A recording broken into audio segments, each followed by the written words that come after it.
I would say though, if you're really not ready, if you're just like, the first step you take is you put a date on your calendar and you say, I will do something by this date. And you have to make it actionable. You Okay. know, all of your successful real estate investors understand that unless you actually plan for something to happen, it won't happen. So, one of the easiest things you can do is say, 1 month from now, I will be starting my journey into Okay. legacy planning, or I will have inventoried all my assets. That's another thing.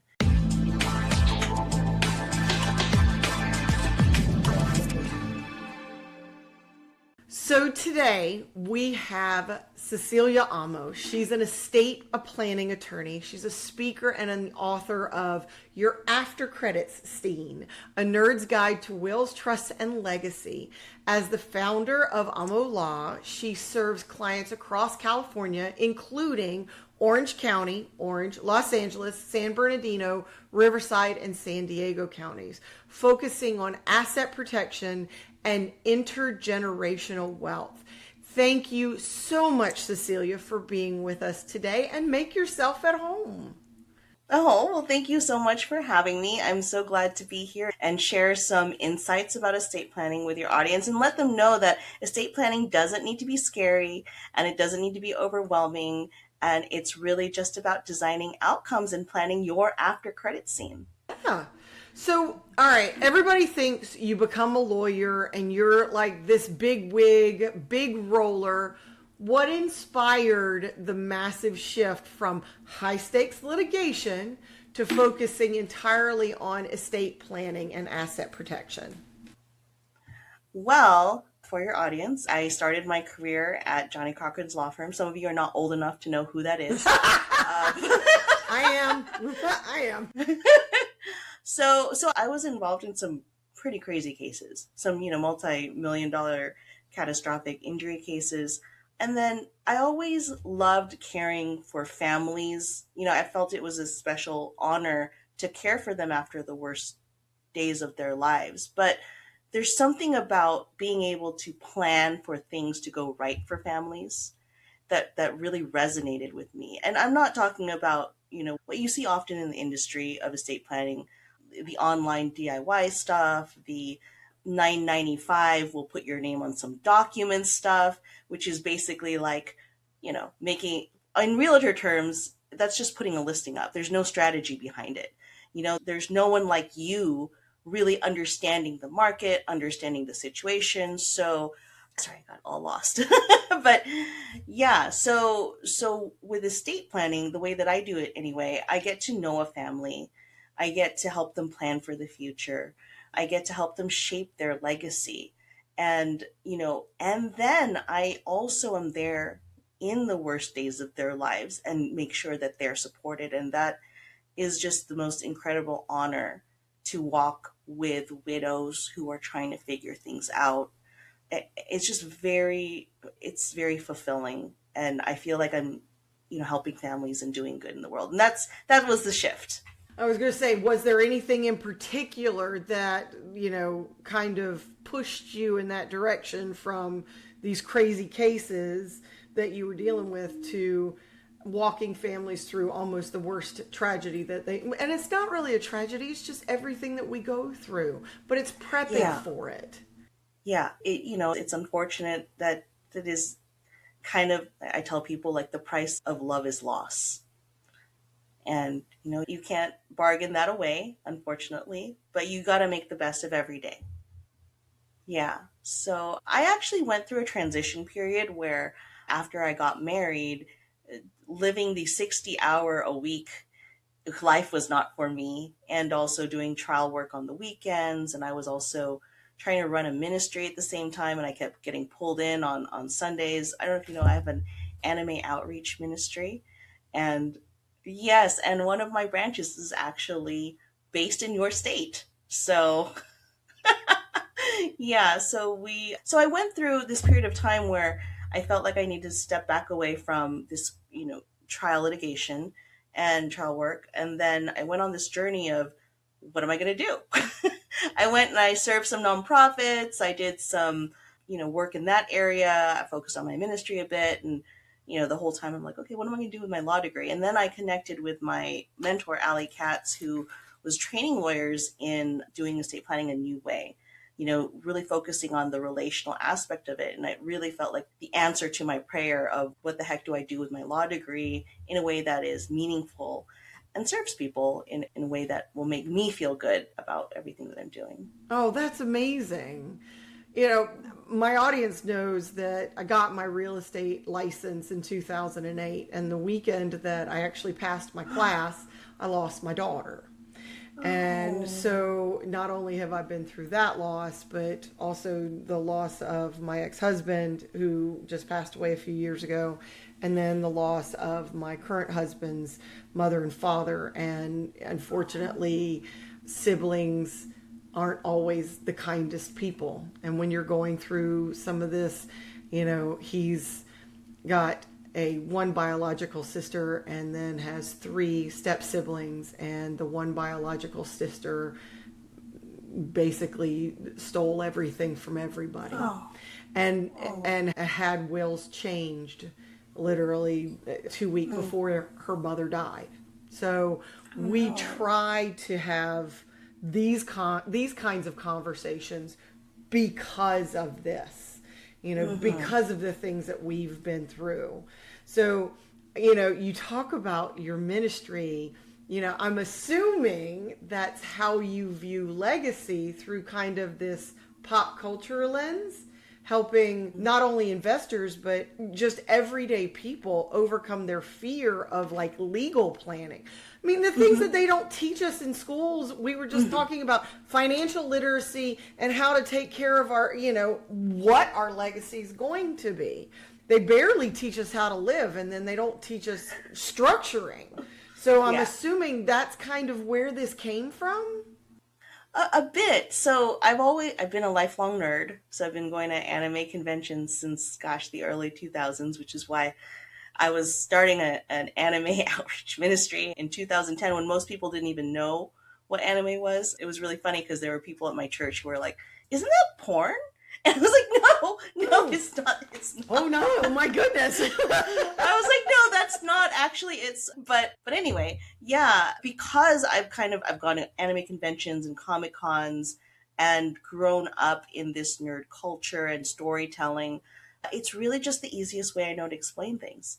It's a lot easier to talk to someone about, hey, you don't want your child to wind up like Harry Potter, do you? Or to say, hey, you're a fan of Game of Thrones. Game of Thrones is a blended family with bad estate planning. I've never looked at it like that, but you know what? You're right. Right? I mean, that's all it is, especially House of the Dragon. Right? Oh, yeah. All it would take was one good trust. That's it. And everybody would have been, y'all stay over there, we stay over here. Everybody's got their spot. Yeah? Yeah, all the dragons would have been accounted for. You would have known where everything was going. That's like pet planning. Yeah. But yeah, so that's what inspired me to start going to these local conventions and just talking to people about estate planning through the lens of pop culture. And I found people they got it. And it was a relief for them to hear something about wills and trusts that wasn't just dense legalese or something scary. It was something relatable. And actually, the first local convention I went to, I found a client, wonderful couple. They were like, "I'm so glad you are here. We would never have done our estate plan if you weren't at this random local, convention." And sadly, though, within 2 years, one of them passed away. But I was at least there for them. They had a foundation, and, it really showed me that, everyone needs estate planning. And in the most unusual spots like Comic-Con conventions, you can find people who maybe they wouldn't have had an estate plan if I wasn't there. So it's kind of like the same concept as my anime outreach ministry. It's just being where people need you. Sounds like you were put in exactly the place that you need to be, because that's the thing, is people want to protect themselves, but they don't necessarily know how. So like a lot of our listeners, they know that the moment they buy a house, their name goes out on a public registry. And they don't realize that there are ways to protect themselves from that. So how can a trust provide that critical layer of privacy for the owner from even just tenants? Yeah. Well, I mean, there are definitely a lot of privacy layers that you can build into an estate plan. But what I want to speak to is that probate is actually a very public process with a lot of predators involved in it. Yeah. So, yeah, one time when I was at convention, someone actually just walked up to me and was like, "Hey, I this is my job. I data mine public records and I sell it to shady companies." And I'm like, "Wow, you actually admitted that to me." But it is a thing that happens. So what these predatory companies will do is they will look through these public records, find families who are vulnerable, and then they'll do things like offer an inheritance advance loan, which is like, oh, you need 50,000, you're going to inherit $100,000, but you need money right away. It's going to take you a year. Just sign over your inheritance and we'll give you $50,000 today.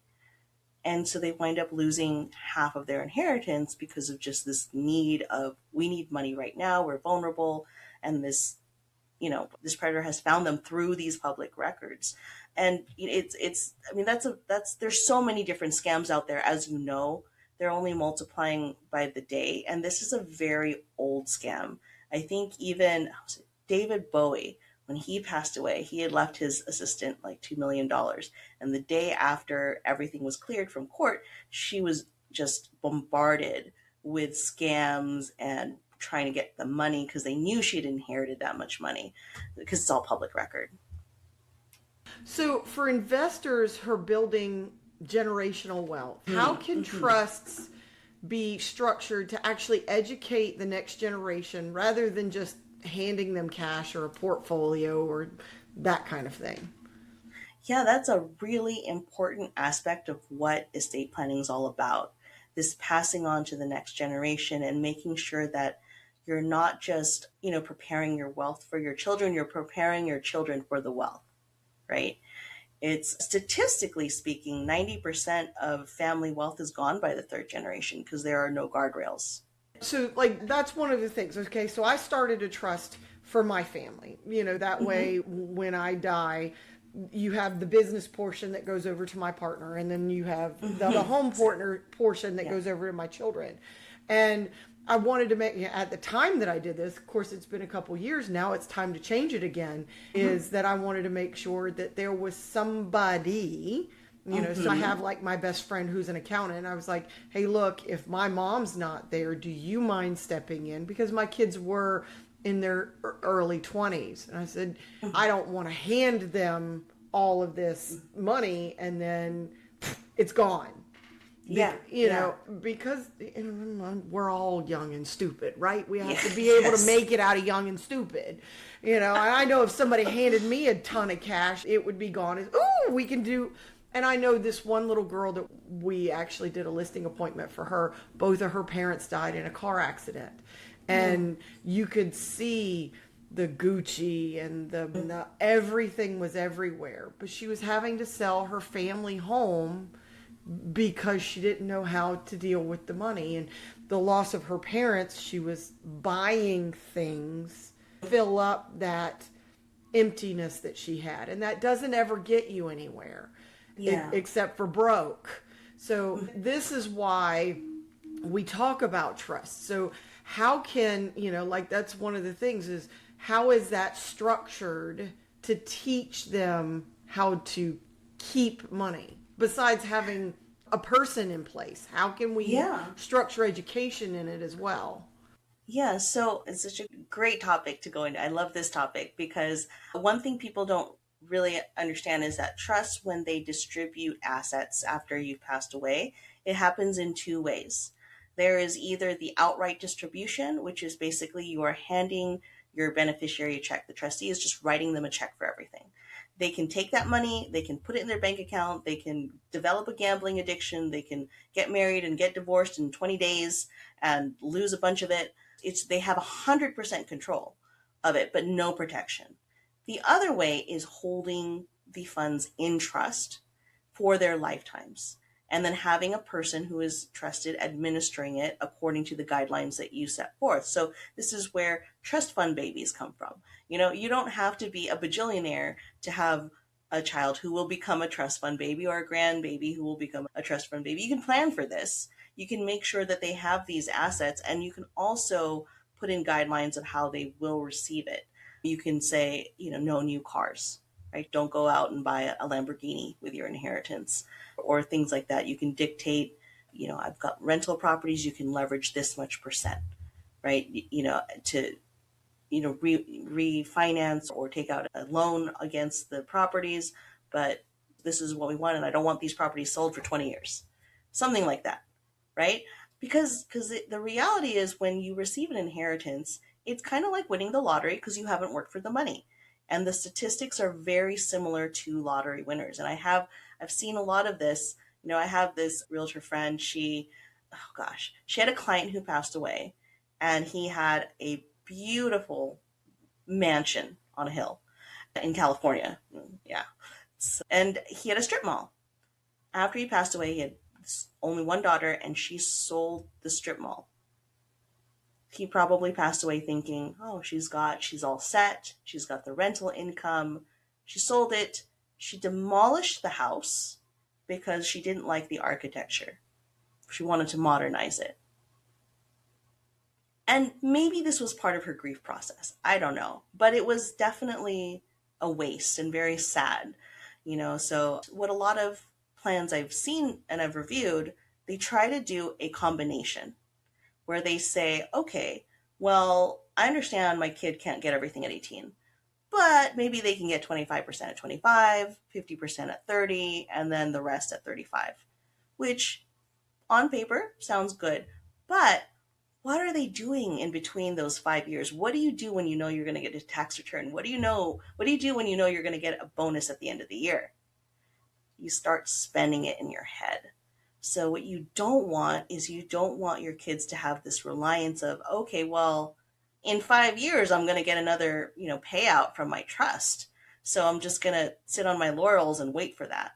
So that's why the lifetime distribution is powerful. And what makes it even more powerful is, if you do have an independent trustee, if your child or beneficiary if they rear end Elon Musk and are sued for bajillions of dollars, that money is technically legally not theirs.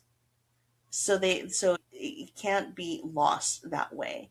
Or say, they leave the water running and cause massive water damage to their neighbor, and they get sued for that. Instead of them having a bunch of money in their savings account from the inheritance that can be taken as a result of that, it's safe in a trust. So those are the kinds of trusts that you see on TikTok, where they claim you can put all your money somewhere and then not be sued. Those are very different trusts. But a revocable living trust, which is what is the main tool for estate planning and probate avoidance, that can turn into that kind of vehicle for your beneficiaries, which is amazing. So they give up some control, but they've got so much protection that can help ensure that generational wealth. As a small business owner, being a real estate agent, that was the other thing that we thought about was, God forbid, again, we're in a very litigious society, was that I don't own anything. Nothing I have is in my name. It's all in the trust's name. So if somebody comes after me, I'm sorry, there's nothing I can do. I don't have anything. Everything belongs to the trust. And it's another tool. And this is why, why is a living trust considered a non-negotiable tool for protecting your real estate portfolio? Whether you have just one home or whether you have a whole bunch of them. But why is it a non-negotiable tool for protecting your real estate portfolio compared to just a business entity?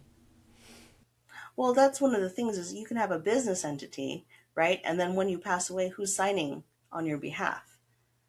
So, for example, if you've got an LLC interest that owns property, which is very common with property investors, if something happens to you, who is going to be able to make the legal decisions through your LLC?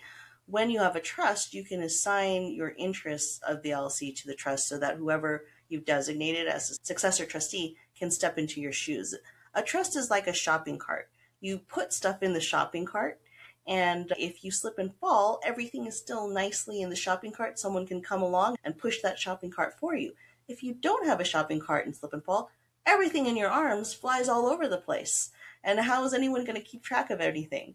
And meanwhile you're just lying on the floor. And what do we do first? Do we pick stuff up? Do we help this person? So it's a huge mess. But one thing I did want to say about the trust and asset protection piece is that there are a couple different trusts. And you hear on TikTok the bulletproof trusts and stuff like that. There's a difference between a revocable living trust that you set up while you're alive for probate avoidance and the kind that will protect you from lawsuits. So there's a little bit of a difference. While you're alive and you have a revocable living trust, the IRS basically sees you as the same entity. There's no separate tax ID number. So it doesn't necessarily protect you 100% from lawsuits, but it definitely does the good work of privacy and making it more difficult for people to find you. And please don't name your trust your name. If you're looking for privacy protections, definitely don't, if they John Smith Trust, and you're going to look for, oh, my landlord's name is John Smith. Oh, look at all these other things he owns. So actually, that's what people don't realize. You don't have to actually name your trust your name. You can name it whatever you want. And I have, people who do nerd related naming trust conventions, and it's really great because it's a reflection of them and their legacy and what they want. So what are some of the biggest vulnerabilities that you see in, that leave a family's real estate assets exposed?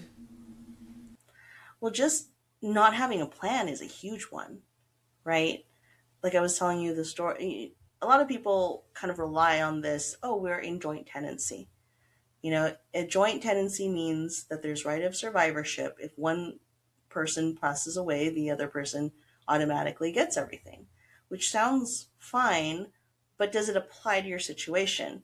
I was telling you earlier about the story of my mom's friend during the pandemic. His mom had purchased a home with her new husband after she lost her first husband. A lot of the money that was used to purchase that home was from her inheritance from her deceased husband. But they split up, and during the pandemic, she passed away. And they were still legally married, even though they were separated. It was in joint tenancy, so he inherited everything and her kids got nothing. So it's an example of how not really thinking through your family dynamics and the situation can result in a bad outcome.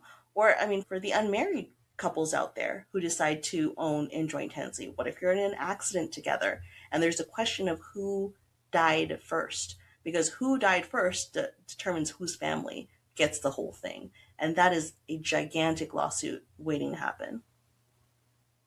So how does taking a pop cultural approach make complex legal strategies a little more accessible for everyday property investors? We've seen a little bit of that because you were talking about, do you want your kid to be like Harry Potter or the Game of Thrones? So does that help break things down a little bit easier, make things a little more palatable for us to all understand? Yes, I think there's something about explaining things through this lens of pop culture that is helpful in a way that you're not talking about yourself right that moment. And estate planning it's not a fun topic. I'll admit that, right? No one really wants to take time off work, go visit a lawyer and talk about death. I get that. But, we can make it a little less scary by framing it as, look, you're designing your after credit scene. This is you protecting your family. And what's also surprising is once you get these things in place, you have so much more peace of mind. And I've talked to tons of people who they resisted for many years. They wanted to do it, but they just procrastinated because it's very easy for these things to get to the back burner. But then when you're presented with estate planning in a way that it's not a bunch of legalese and an attorney's actually talking to you and not talking at you, I think that makes a big difference too. And I think I mentioned to you, I'm part of a network of national attorneys who focus on doing law relationally instead of a documents approach. They're a people approach, their heart-centered approach. And that makes a huge difference because estate planning is so personal. You don't want a lawyer just talking at you, telling you what you need to do through a cookie cutter process. I'll give you a good example. Recently, I signed up a lady as a client. She has twin boys who are 47 seconds apart. So she was like, I cannot choose one of them over the other. And, traditional estate planning, attorney conventions, what we always say, you only want one successor trustee because you don't want them to argue. And because every time they disagree, and have your kids ever disagreed? Yes, they have. That could turn into a potential court battle. But she was adamant. She was like, there's no way. My boys are, they have to agree. I want them to. And I was like, okay. And she said that every attorney she's talked to refused to do that for her because they were thinking, oh, I'm going to deal with this headache of a mess. If, when she passes away, I'm going to have to deal with these two boys who won't agree on anything.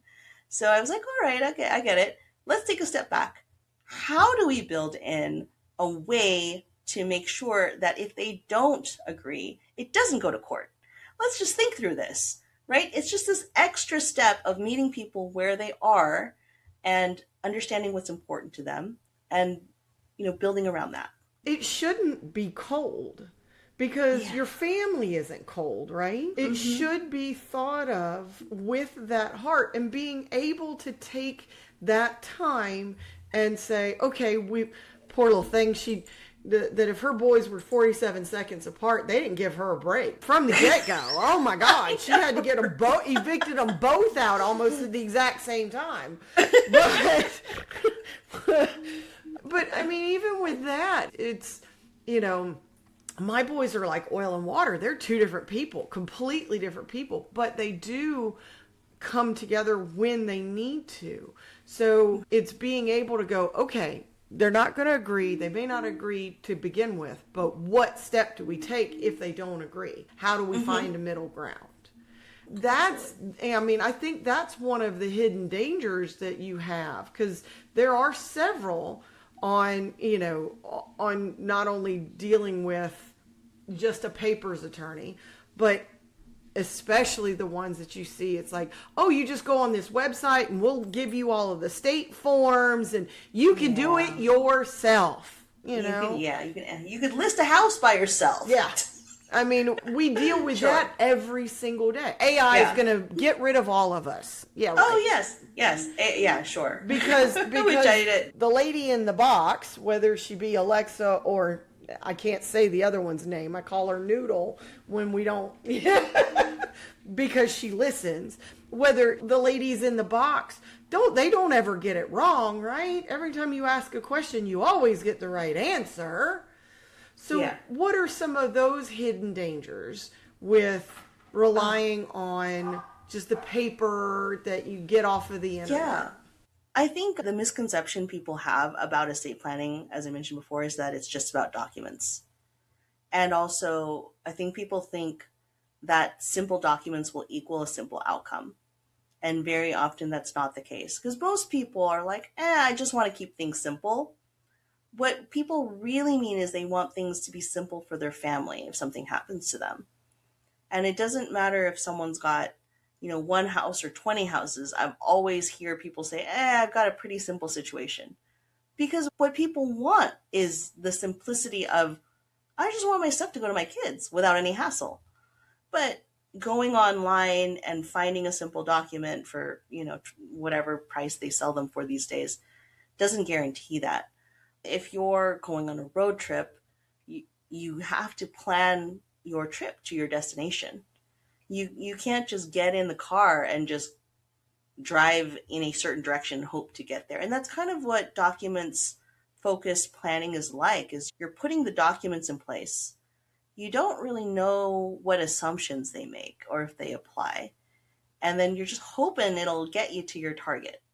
Versus, let's think about what is the outcome that you really want, and then we'll build the plan to achieve that outcome. Well, like you could jump in a car and drive anywhere, but you could also end up stranded in the middle of the desert with no place to find gas or water or anything else. So Yeah, this yeah. is the same way, is to make sure that you're not out in the middle, or that your kids aren't out in the middle of nowhere and Hmm. don't have a way of getting to where they want to go or where you want them to end up. So Yeah. how does proper planning ensure that specific individuals inherit the intended properties without legal pushback? Well, we were talking about it earlier before the call about how a house is where you live, a home is where what you protect, right? And a lot of people protect their house from flood or fire, get that insurance in place, but they forget to protect it from court delay and family conflict. And that's the thing, is there is this assumption of, oh, the kids will get along, they'll figure things out. But death is hard and people react differently to it. People grieve in very different ways, and you really cannot predict how people will act. So what you want to do in estate planning is you want to make things clear. And when you make things clear, you minimize potential conflict. And it's not just about the home or the house, it's about the things in the home. I mean, think about, grandma's pie plate or that family heirloom, or, kids will, fight over that. I've seen siblings, just go almost come to blows about who gets dad's tool set. Those things are important too. And that should also be part of estate planning. Just make things clear. One thing I tell people, you can take pictures of heirlooms and write the person on the back who should get it. And you can be like, if you can find it, then you can get it. It'll be a little scavenger hunt. But yeah, just making things clear. I think that's one of the biggest things about estate planning. And then for your listeners who have adult children, this is one of those things that some people feel like they can't share this with their kids. But I think you should. And I encourage families to have a meeting together where parents explain their decisions to their kids, because that's the time for them to ask you questions, not after you're gone and they can't ask you, hey, mom, dad, why did you decide to make your estate plan this way? One thing, just to take a step back, it looks like the studio had some kind of glitch and it stopped and then brought us back in together. So I'm not real sure where that was. So at the end, I'm going to look and see where all this was and how this ended up. Do we have two different studios, or are we literally getting into the middle of this one? If so, we'll probably do another introduction and see if they can do it Yeah. that way. It looked like it was just a teleprompter thing. So I think it should be okay. Okay, hopefully, because it said there was a recording glitch and then we came right back together. So, Okay. fingers crossed. Fingers crossed. One thing that I have seen, okay, and I know that we deal with legal different in every single state. One thing that I've noticed across states, just our entire country, that whether it be probate, whether it be divorce court, whether it be family court, no matter what it is, what I've seen is that in all of this, it's usually the state is the one who benefits from all of this. And some people, of course, would say the attorneys, especially in divorce court. Sorry. Yeah. But that's one of the things that I noticed with when you do a trust, it literally stops the state from sticking their hands in your pocket, because most people think all I have to have is a will. If I have a will, I'm good. We're good. But the state requires you to go through probate if you have a will, which means you then have another tax that comes along with this. And that most people don't realize that. And that by having a trust, you actually protect yourself from that tax. Is that correct? Well, the way that I like to explain it is that the government has a default plan for you in the event of your death or incapacity. Everyone has it. When you say you don't have an estate plan, that's wrong. You do have one. The state made one for you because they're so great. And they, the when you create a trust, you're opting out of the default plan by creating your own plan. You're removing what happens to your estate after you pass or if you become incapacitated from the court system. And it can all be handled privately without that court intervention. And probate court, I mentioned before that it's public record, so there's that. It can be very expensive. In California, it's incredibly expensive. In your state, it's generally over $10,000 in the best case scenario. That's if no one fights. So I think I encourage people to think about it this way. Whatever you spend on an estate plan will likely be much less than whatever your family is going to spend in probate court.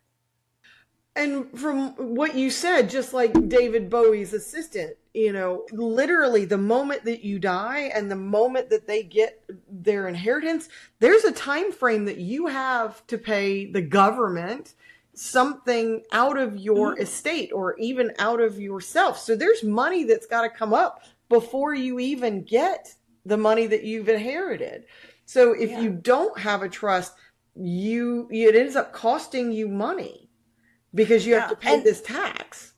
And there's also taxes that can be minimized or maybe even completely avoided if you plan in advance. Yeah. There are certain things, certain strategies. Of course, everyone's situation is different. Yeah. But, if you actually plan in advance, there are things that your family may not have to pay the tax, or you can come up with a strategy to deal with it.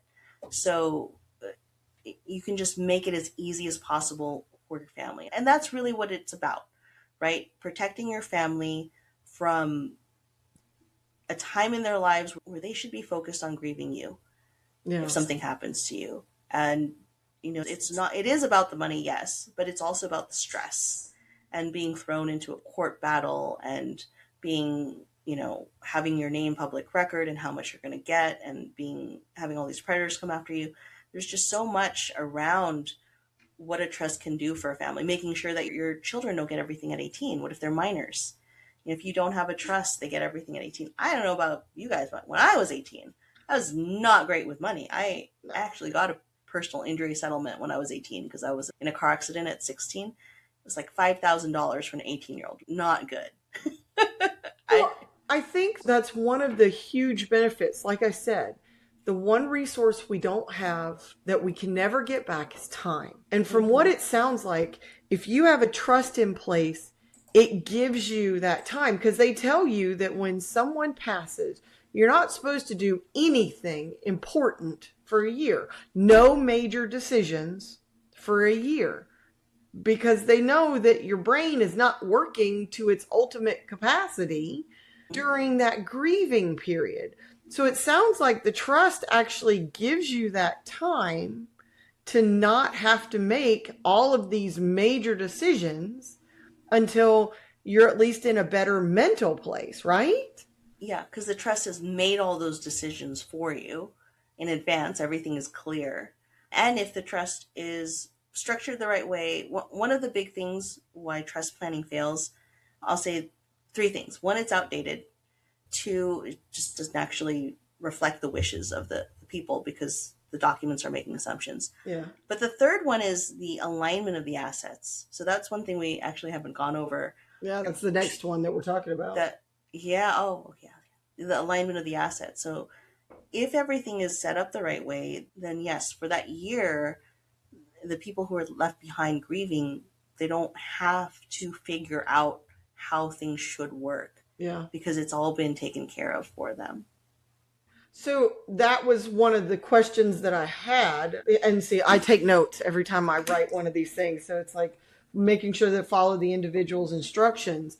So when somebody like my kids, we have 4 boys between the 2 of us. And so when a family, multiple family members inherit a single rental property,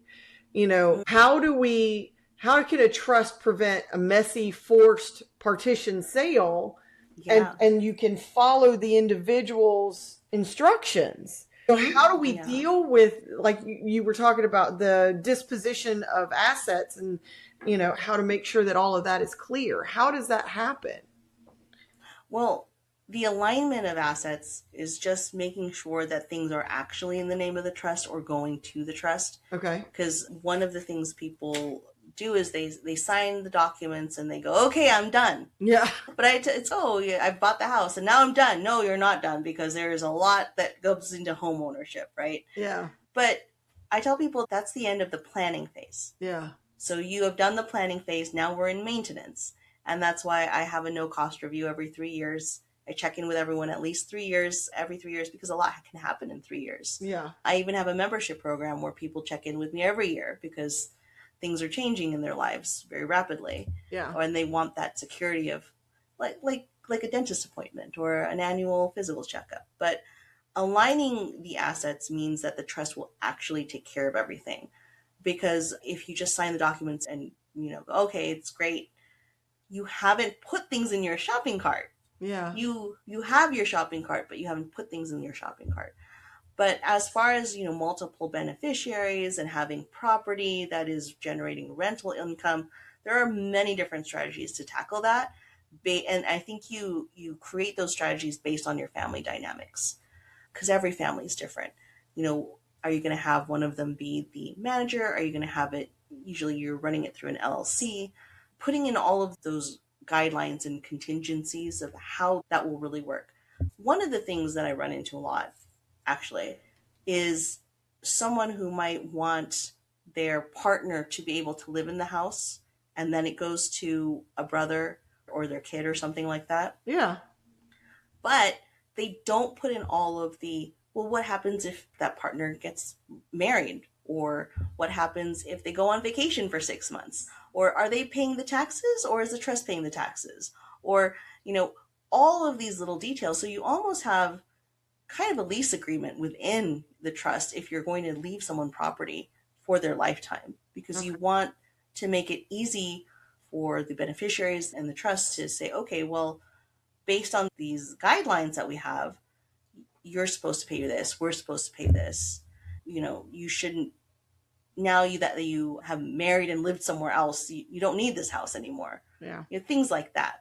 Building those in, the whole thing is, a good trust will have pressure release valves, will have safety nets. They're not always needed, but if they're needed, the idea is that it doesn't have to go to court, which will cost money and will cost stress and will cost friction and relationships. What is the best way to plan? If you plan, then you don't need it. Great. You need it and don't have it, then what? Mm-hmm. Yes. What's the actual root cause that keeps highly successful real estate investors that procrastinating on finishing their legal documents?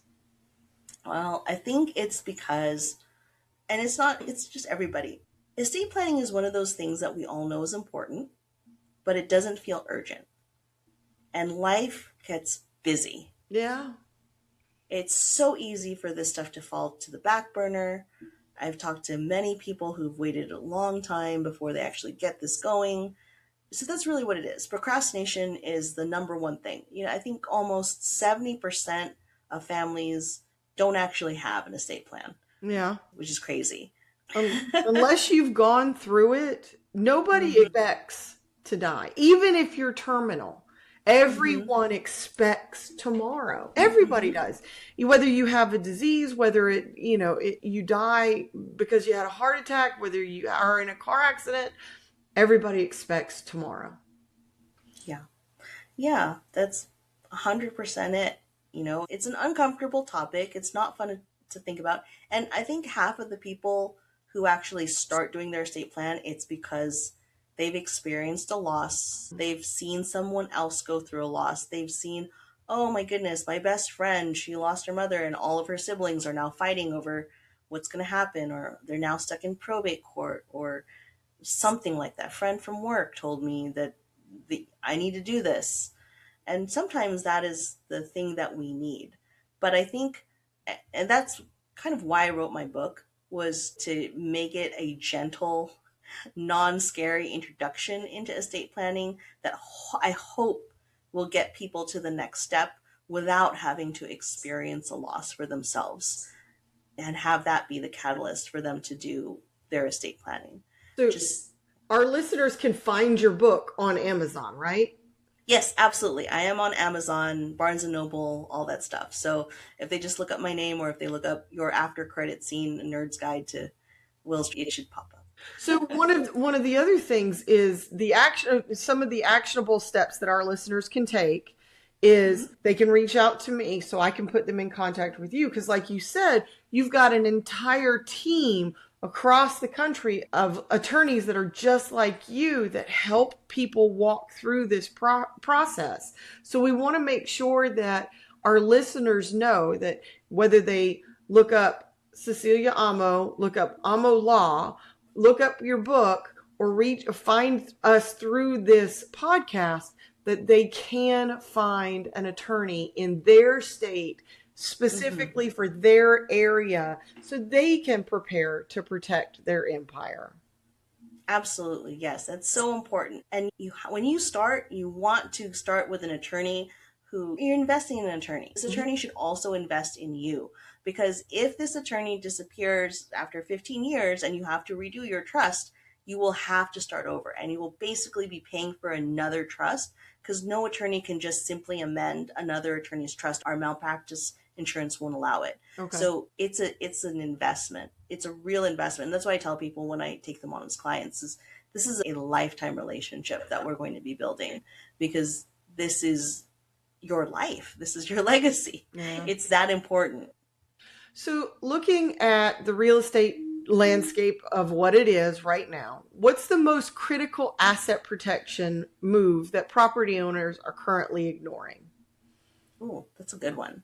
Well, I think, just planning is such a great tool to, again, have your kids and grandkids become trust fund babies who are all protected with a trust that will protect them from losing their inheritance to creditors or divorce or lifestyle disabilities. Yeah. So that's a huge one, I think, as far as asset protection. But also, I think the privacy aspects, people aren't really thinking about. Like I said, they're naming their trusts or their corporations or whatever names that are easily found.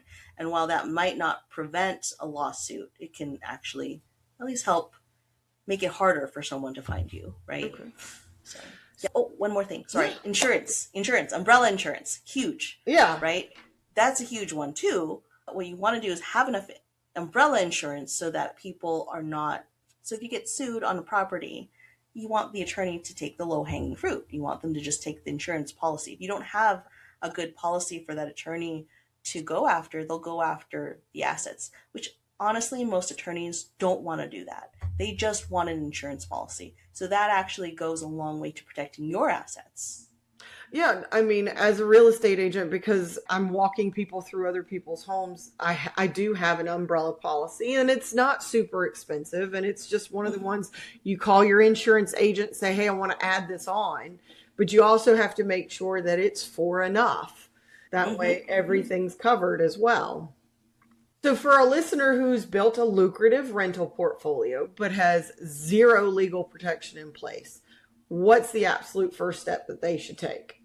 Calling us, right? Yeah, calling us. Well, yes, absolutely, 100%. I would say, though, if you're really not ready, if you're just like, the first step you take is you put a date on your calendar and you say, I will do something by this date. And you have to make it actionable. Okay. All of your successful real estate investors understand that unless you actually plan for something to happen, it won't happen. So one of the easiest things you can do is say 1 month from now, I will be starting my journey into legacy planning, or I will have inventoried all my assets. That's another thing. Okay. So yeah. That's one thing. Most people have not written down everything they own in one place.